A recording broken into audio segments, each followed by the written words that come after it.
un concepto muy popular hoy en día que se dice tanto que nosotros llegamos a tenerlo como una verdad absoluta en nosotros, pero que poco practicamos.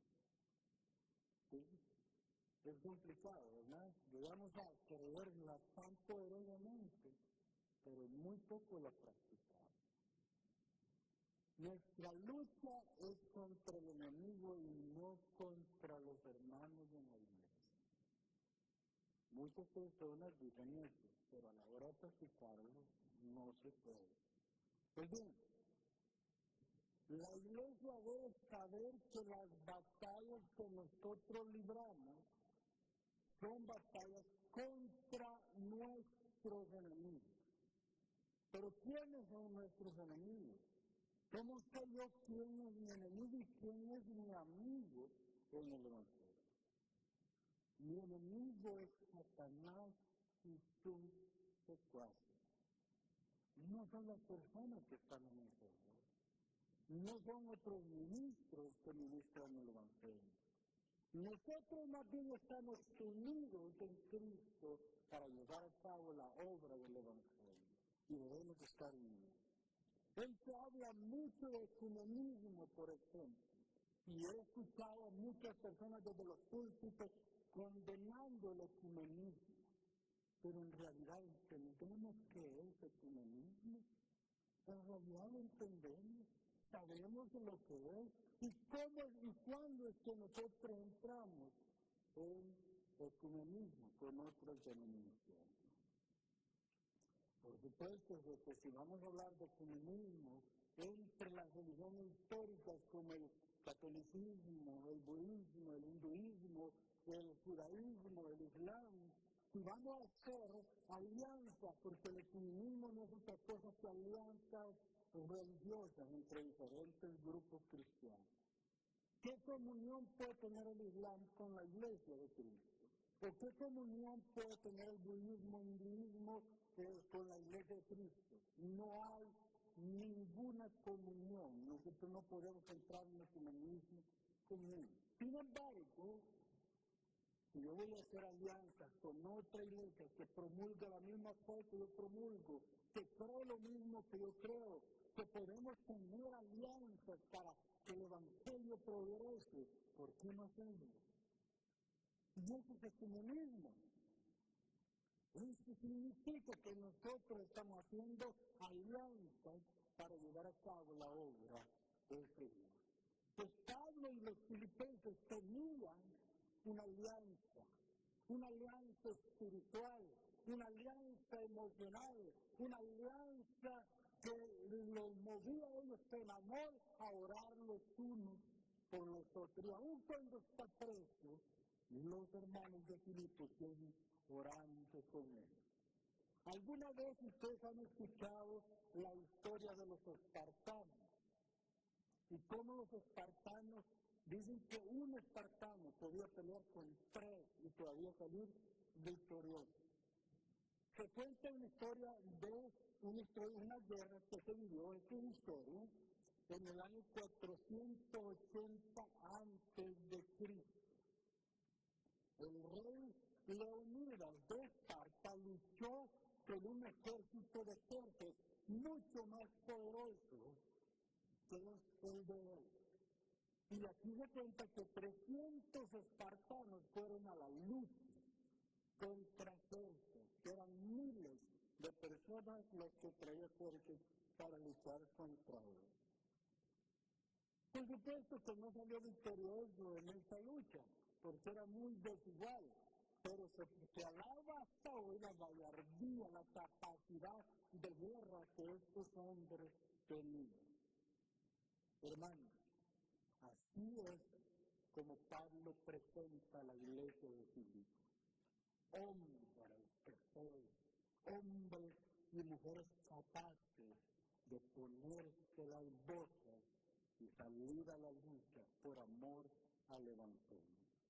¿Qué es lo que nos mueve a nosotros a llevar a cabo la obra que llevamos a cabo? Es la fuerza que viene de tener a Cristo como nuestro gran capitán. y que pelea por nosotros nuestras batallas. Yo quiero que pensemos en dos cosas hoy. Uno, la unidad, el sufrimiento y la conducta íntegra de los filipenses. Segundo, la firmeza contra los enemigos de la cruz de los filipenses. Estos son los dos puntos que vamos a tratar. Hermanos, Pablo usa un juego de palabras en el capítulo 1, verso 27. Un juego de palabras que lo que busca es animar a los filipenses para que sigan firmes en la fe, luchando palmo a palmo, lado a lado, con los demás hermanos para que la fe en Jesucristo siga adelante. El Evangelio tiene que ser predicado. El Evangelio tiene que ser anunciado. Y Pablo les anima para que no desistan, para que no bajen la guardia, que se mantengan firmes para predicar el Evangelio. Es algo así como que Pablo les dijera: luchen con todo lo que tienen para que el Evangelio alcance a más personas y que puedan venir al arrepentimiento de sus pecados y al conocimiento de Jesucristo, porque eso es lo que no hemos sido llamados a hacer.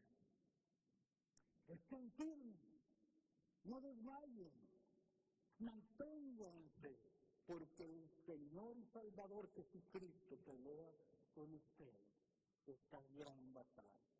De hecho, hermanos, la palabra que Pablo usa, una de las palabras que Pablo usa en el verso 27, es una palabra que dice: lucha sin descanso, luchen sin bajar la guardia, luchen sin ver atrás, sin ver a los lados, sin ver a ninguna parte. Y utiliza dos conceptos muy importantes que vamos a ir describiendo más adelante: el atleta y el soldado romano. Como firmemente un soldado se ponía de frente y pistoleaba, por viniera lo que viniera, ellos estaban de pie para llevar a cabo lo que les habían mandado que hicieran. ¿Por qué? Porque sabían que de eso dependía la estabilidad de todo el batallón al que ellos representaban. Así que en el Evangelio, nosotros trabajamos juntos por una causa.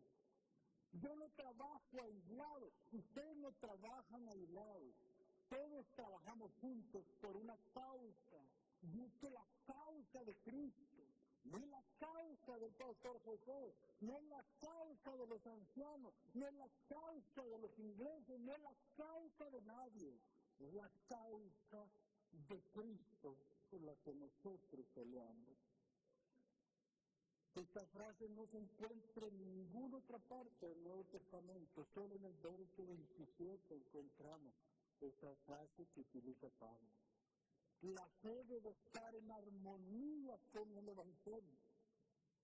Hermano, yo no puedo tener fe y seguir dudando que Dios es real. No le demos lugar a la intimidación del enemigo.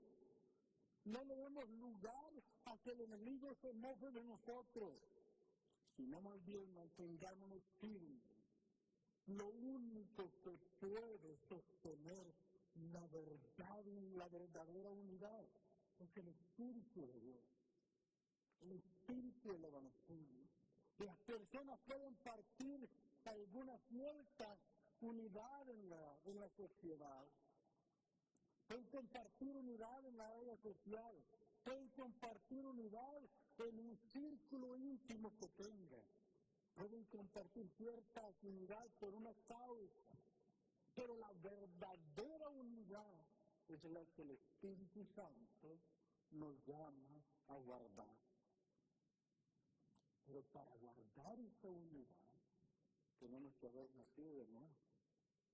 Nosotros no podemos sentir compromiso con la iglesia, nosotros no podemos sentir compromiso con los hermanos, nosotros no podemos sentir compromiso con la causa de Cristo y nuestro corazón le pertenece a Satanás. Nosotros tenemos que haber nacido de nuevo.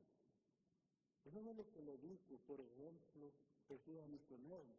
Yo no entiendo lo que yo estoy hablando, porque estas cosas se deben entender espiritualmente. Si no naces del agua y del espíritu, no puedes nacer de nuevo. ¿Pero qué es nacer del agua y del espíritu?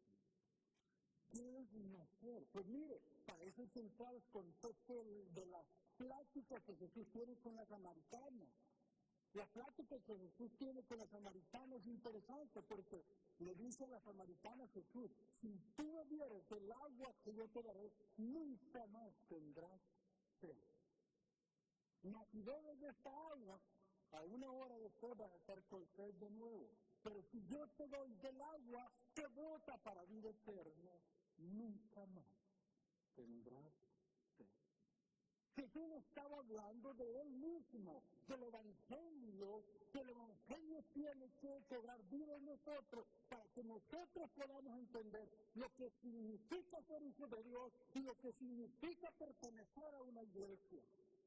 Si nosotros no hemos nacido de nuevo, nosotros no podemos entender por qué el pastor se desvela preparando sermones, por qué ora por los hermanos, por qué tenemos que congregarnos, por qué tenemos que asistir a los estudios bíblicos, por qué tenemos que ofrendar. No podemos entender esto porque nuestra vida no está alineada a lo que Dios quiere que nosotros seamos. Si no hemos nacido de nuevo, no podemos comprender estas cosas. Necesitamos nacer de nuevo.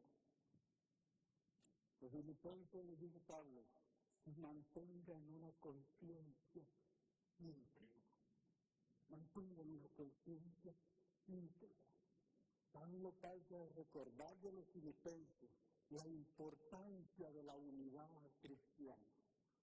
Sin embargo, la unidad cristiana se sostiene bajo el estándar de una buena conducta, de autonegación, de sufrimiento. Así se mantiene la unidad cristiana. Fíjense cómo le dice Pablo en la primera frase que vamos a analizar. Solamente que os comportéis como es digno del Evangelio de Cristo. No es que los filipenses no sean cristianos.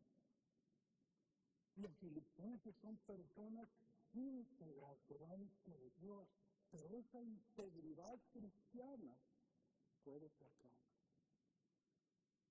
Especialmente cuando estamos expuestos a persecución. Especialmente cuando alguien le dice a usted, mire, no asistan iglesias paganas. Mire, no asista ahí. Usted anda buscando una super espiritualidad, ¿no? Y como ahora se ofrece, ahora las iglesias están como en los restaurantes, ¿no? Las que tienen el mejor menú, esas donde van. Es ahí donde usted está raíces. Y eso, hermano, que aquí en esta iglesia de Filipos estaban judaizantes. Había una comunidad judía fuerte en esta ciudad. Y nosotros ya sabemos que los judaizantes eran los enemigos más fieros de los cristianos. Porque la iglesia cristiana nació entre todos los judíos. Pues ahí nuestras raíces vienen de los judíos. El cristianismo viene de ahí. Entonces, imagínense ustedes. Ellos tienen a los judaizantes, pero además de eso tienen a las autoridades de Filipos. Recuerden que las autoridades de Filipos, cuando Pablo plantó su iglesia, ¿quiénes fueron los que metieron preso a Pablo?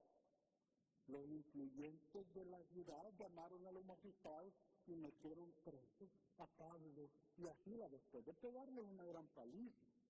Los metieron preso, recuerden, en el capítulo 16 de Hechos. Y en este contexto dice que empezó, estando ellos en la cárcel, en la mazmorra, dice que empezaron a cantar himnos a Dios y de repente hubo un terremoto en la cárcel. Y Dios se manifestó en ese lugar y nace la iglesia con la divina que iba detrás de Pablo y Silas con el carcelero de Filipo y con Lidia, una señora que vendía oro en la ciudad. Que son los primeros convertidos. Y ustedes creen que a estos magistrados se les olvidó que Pablo le arruinó el negocio. Claro que no se les olvidó que les arruinó el negocio. Y como normalmente, ¿verdad? Las autoridades son vendidas para todos aquellos que les pueden dar dinero. Entonces tenían tres persecuciones. Por un lado los judaizantes, por otro lado los magistrados y por otro lado los empresarios de la ciudad que habían perdido la ganancia que tenían con la vivienda. En medio de toda esta presión, Pablo les dice, solamente que os comportéis como es digno del Evangelio. Como es digno del Evangelio de Cristo. Integridad. Compórtate como debe de ser para ellos. Luego nosotros podemos ver en el capítulo 3, verso 20 de Filipenses también, dice, mas nuestra ciudadanía está en los cielos, de donde también esperamos la salvación al Señor Jesucristo. Pablo le está diciendo a los filipenses, yo les doy las razones para cuidar de su integridad. Esta es la razón. Vuestra ciudadanía no es esta tierra. Vuestra ciudadanía está en los cielos, donde Dios espera por ustedes. Hermanos, la terminología que Pablo usa en estos versículos está muy de acuerdo con la terminología que Pablo usa en Hechos 23:1. Fíjense bien, y solo les voy a leer una frase de este versículo. Dice, me he conducido con buena conciencia delante de Dios hasta hoy. Pablo no les está diciendo, ¿saben qué, hermanos filipenses? Compórtense como es digno por mí, por lo que yo soy para ustedes y por lo que ustedes son para mí. ¿Verdad que me está diciendo eso? Yo mismo he caminado con conciencia íntegra delante de ustedes. ¿Por qué? Por amor a Cristo y no por amor a ustedes, es por amor a Cristo que yo me comporto como me comporto. La palabra griega que utiliza Pablo aquí es interesante porque dice, quiere decir una conciencia pura, una conciencia intachable, algo así como dice Dios acerca de Job, ¿verdad? Hombre temeroso de Dios y apartado de más, íntegro. El Pablo aquí está utilizando una palabra, normal. Yo me he comportado, es vivir dignamente delante de Dios y de los demás. Es vivir según los estándares del reino. Es vivir según la palabra de Dios. Es vivir con justicia delante de Dios. Esta palabra es un comentarista que se utilizaba mucho en las cortes judiciales romanas. Se utilizaba mucho porque el abogado defensor la utilizaba sobre todo para decir, mi cliente es una persona íntegra en la sociedad y no pueden juzgarla por lo que ha hecho. Hermanos, Pablo escribe la referencia de una persona que vive en sociedad. Es que nosotros los cristianos no nos aislamos del mundo. Es un error pensar, mire, yo soy cristiano y de hoy en adelante no quiero saber nada de los impíos. No quiero saber nada de la gente que me rodea. No quiero saber nada del mundo. Hoy yo soy cristiano. Eso no es ser cristiano. ¿Sabes cómo se llama eso? Legalismo. Y el legalismo es pecado delante de Dios. Eso no es ser cristiano. Nosotros no nos aislamos del mundo. Juan dice, están en el mundo, pero no son del mundo. Lo que Juan está queriendo decir en su primera carta es que aunque nosotros estamos en el mundo, no participamos del pecado que el mundo practica, porque nosotros en ese sentido sí nos apartamos del mundo. Pero nosotros tenemos que vivir en sociedad, pero no vivimos en sociedad solamente por vivir en sociedad, es por amor del Evangelio, para proclamar el Evangelio. Es decir, yo no me hago amigo de las personas para andar chambeando, como decimos los salvadoreños, ¿verdad? O mituteando, dicen los mexicanos, ¿verdad? Cuando andan hablando de otras personas. No, nosotros no nos reunimos en sociedad para hablar de la gente. Nosotros nos reunimos en sociedad para testificar de quiénes somos y qué es lo que Dios ha hecho en nosotros. Eso es lo que Pablo le está diciendo. Hay una duda y exhortación de Pablo, y aquí pasamos a la segunda parte del versículo. Fíjese bien, Pablo no está seguro si va a ir a ver a los filipenses de nuevo. Él no está seguro, no está completamente seguro si lo van a matar, o si va a quedar en libertad, o si va a tener tiempo de volver a ver a los filipenses. Por eso es que le dice, mire lo que le dice, para que o sea que vaya a ver, es decir, es posible que vaya a verlos de nuevo. Y nosotros sabemos por Colosenses que Pablo sí pasó de nuevo por primera de Timoteo. Sabemos que Pablo pasó de nuevo por la ciudad de Filipos.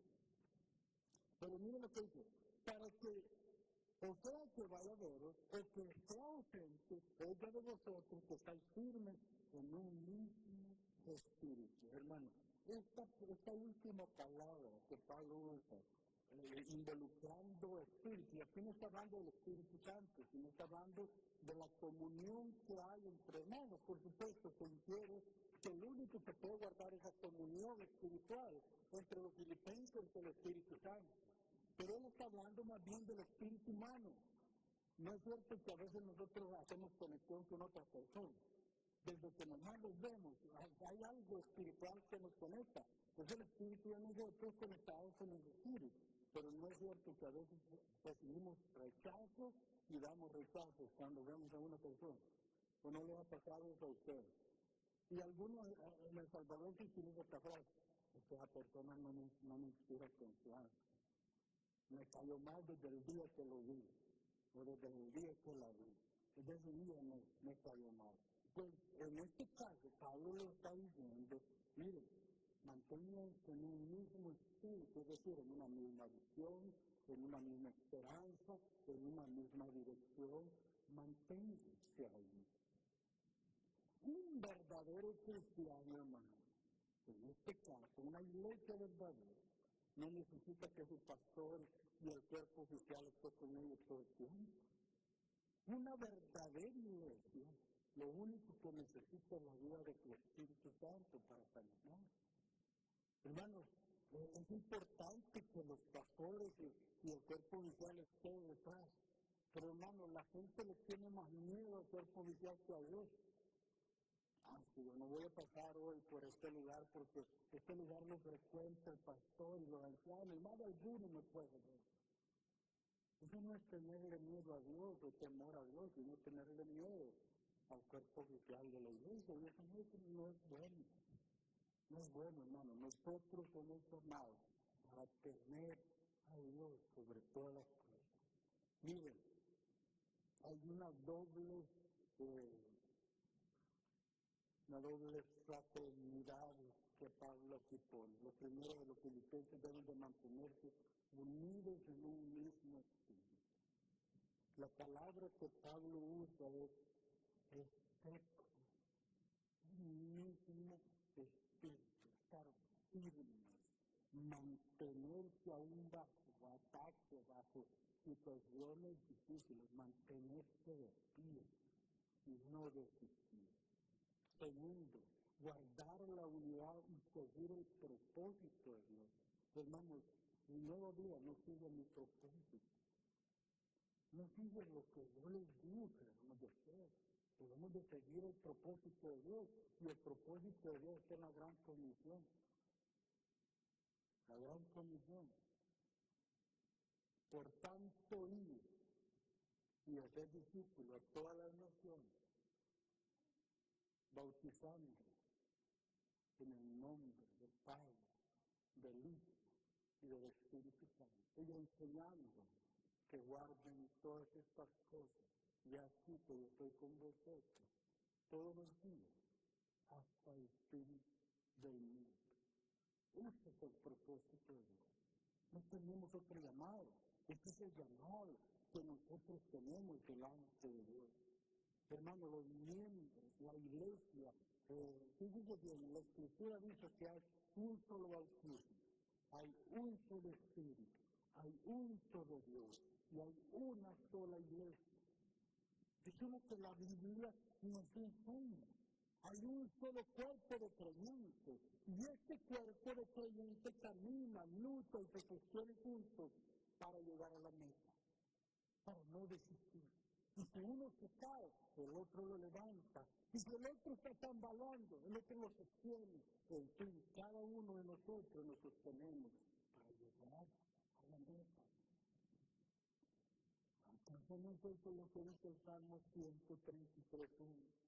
Mirad cuán bueno y cuán delicioso es habitar los hermanos juntos en armonía.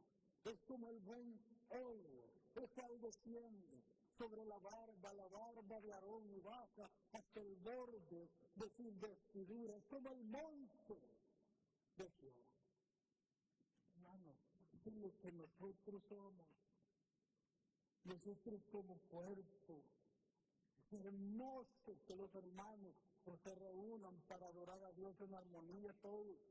Es hermoso cuando nos reunimos para compartir una tortilla. Es hermoso cuando nos reunimos para hablar de las cosas de Dios. Es hermoso cuando nos reunimos para orar juntos los unos por los otros. Es que la verdadera unidad que Pablo está armonizando en este versículo. Ahora, el segundo punto, estar firme contra los enemigos de la cruz. Nosotros no peleamos entre nosotros, hermanos. Eso es infantilería. Eso es ser nosotros niños espirituales y nos estamos peleando entre nosotros. El apóstol Pablo está hablando, en el verso 28, está hablando de una posición negativa con implicaciones positivas. Y él nos está diciendo, exhortando a la iglesia, como lo hizo Judas, capítulo 1, verso 3, y le dice, ustedes están siendo puestos en la iglesia de Cristo para defensa del Evangelio, para defender el Evangelio, no es para defender a su pastor, no es para defender la Biblia, no es para defender a Dios, es para defender el Evangelio, la fe que nosotros tenemos. La fe que nosotros tenemos en Cristo. Vean el verso 12 de este capítulo 1 de Filipenses. Y que veo cómo lo presenta Pablo en este versículo. Dice, quiero que sepáis, hermanos, que las cosas que me han sucedido han redundado más bien para el progreso del Evangelio. Uno reconoce que su encarcelamiento no es por gusto, sino que es para que el Evangelio coja fuerza, para que el Evangelio vaya hacia adelante.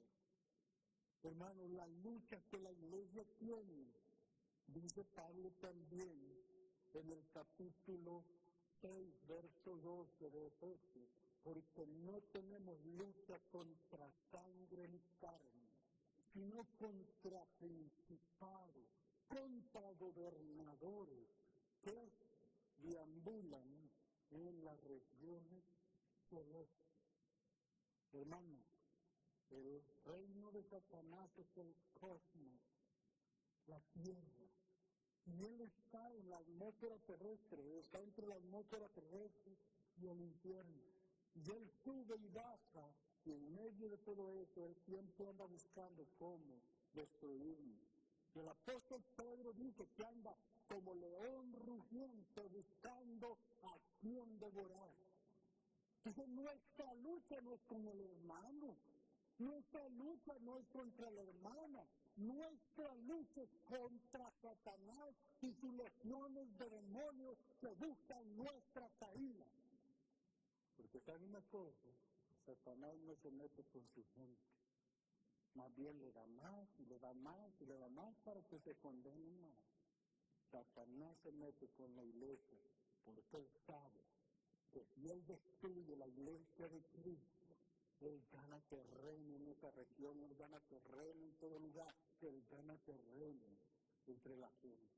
Por eso es que el miedo de Satanás no es, y alguien dijo esto, Satanás no le tiene miedo a los predicadores desde el púlpito, Satanás no le tiene miedo a las personas que andan evangelizando, Satanás le tiene miedo a los cristianos de rodillas clamando todo el tiempo por la salvación de las personas.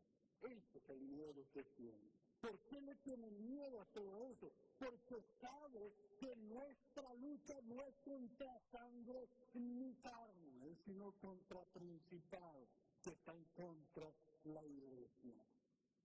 Hermanos, el verso 28 dice, y en nada intimidados, es decir, no sientan miedo, no se sientan atemorizados, no se sientan amedrentados, en nada intimidados por los que se oponen. Es que pareciera que Pablo estaba leyendo la mente de la gente del siglo XXI, ¿verdad? Oye, hermano, hay intimidación desde el gobierno, hay intimidación desde los grupos, diferentes grupos que hay intimidación a veces hasta de la propia familia para que uno no haga lo que Dios lo ha llamado a hacer. Tiene que descubrir algo. Muchas veces a mí me han dicho que este no es mi llamado, que yo soy un llamado como profesor, que debería de enfocarme solamente en eso. Y a veces viene un momento, cállate Satanás, porque esta es la voz de Satanás hablando. No puede ser la voz de Dios, porque nosotros, cuando nos disponemos a hacer la obra de Dios, hermano, les digo de todo corazón, va a sobrar quien se levante en contra de nosotros. Pero hay de aquellos que se levantan en contra de nosotros. Y eso es lo que Pablo está diciendo. No te sientas intimidado, no te sientas amedrentado, no te sientas asustado por los que se oponen. ¿Contra quién se opone? Hermanos, no se equivoquen. Satanás no se opone contra usted. Satanás no se opone contra mí. Satanás se opone contra todo lo que huele a Cristo. Satanás se opone contra todo aquello que tiene que ver con el reino de Dios. Es que a Él hace cosquillas que nosotros sirvamos a Dios. No quiere que sirvamos a Dios. Mire qué dice, que para ellos ciertamente es indicio de perdición. ¿Sabe qué es lo que Pablo está diciendo con esta frase, hermano? Esos que se ponen contra mí, que se oponen contra ti, esos que se oponen contra el Evangelio, esos que se oponen contra todo lo que está haciendo Dios a través de ti, esos ya fueron juzgados. Ya fueron juzgados. Y fueron juzgados desde antes de la fundación del mundo, fueron juzgados ya por Dios. Por eso es que Él dice que para ellos ciertamente es indicio de perdición. De perdición.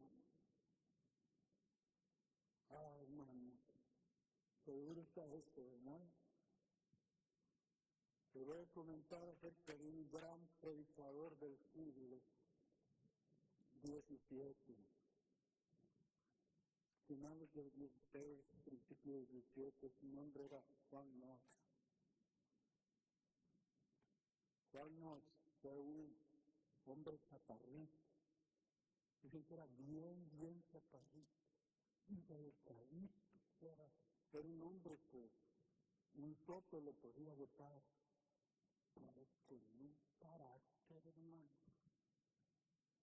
como los salvadoreños, ¿no? El salvadoreño es un chaparrito caro, cuidado que toque a un salvadoreño.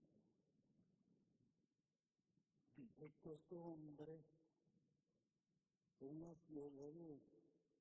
estuvo en el tiempo de 1553 a 1558, María, la que le apodaban la sanguinaria, mandó a asesinar 288 cristianos que se oponían a la corona. Entre ellos estaba Juan, pero no cayó en esta vez.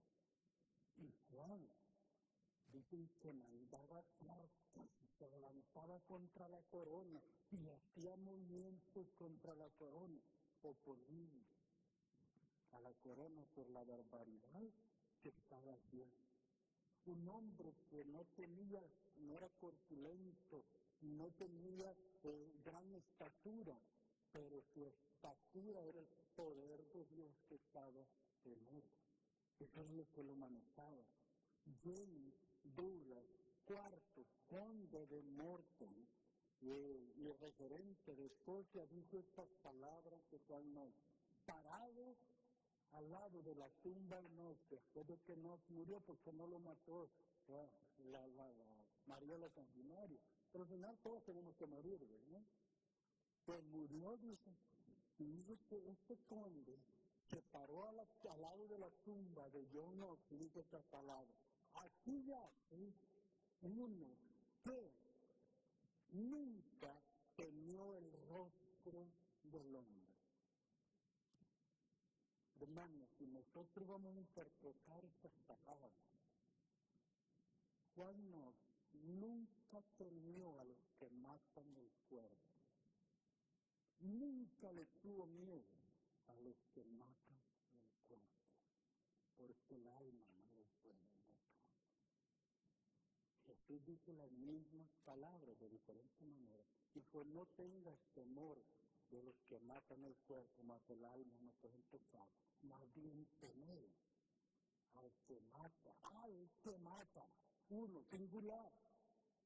El único que puede matar el cuerpo y de a la vez destruir el alma en el infierno se llama Jesucristo. Nadie más puede hacer eso. De hecho, hermanos, déjenme decirle algo. Si una persona nos quita la vida a nosotros, en vez de alejarnos de Dios, nos acerca mucho más a Dios. Esa es la paradoja de la vida. Que nosotros le tenemos miedo a la muerte, ¿verdad? Hasta yo le tengo miedo, para serle honesto. Pero hermanos, la muerte, en vez de alejarnos de Dios, nos acerca a Él y para siempre. Termino con esto. La iglesia no debe vivir sin esperanza en Cristo. Recordemos que Dios es el juez de todo y Él es sabio y tiene la última palabra en todo. En todo. Los hombres pueden decir misa y fe, pero Dios es el que va a decir la última palabra, es el que tiene la última palabra. Pablo urge a los filipenses para que confíen en Dios, porque el Evangelio cubrirá toda la tierra. Habacuc, capítulo 2, versos 14, dice que toda la tierra será llena de la gloria de Dios. Toda la tierra tendrá que ser llena del Evangelio de Jesucristo. Y nosotros no debemos detener de proclamar el Evangelio, porque el día de Jesucristo está muy cerca. Y yo quiero estar en ese día glorioso, en la presencia de mi Señor. Amén.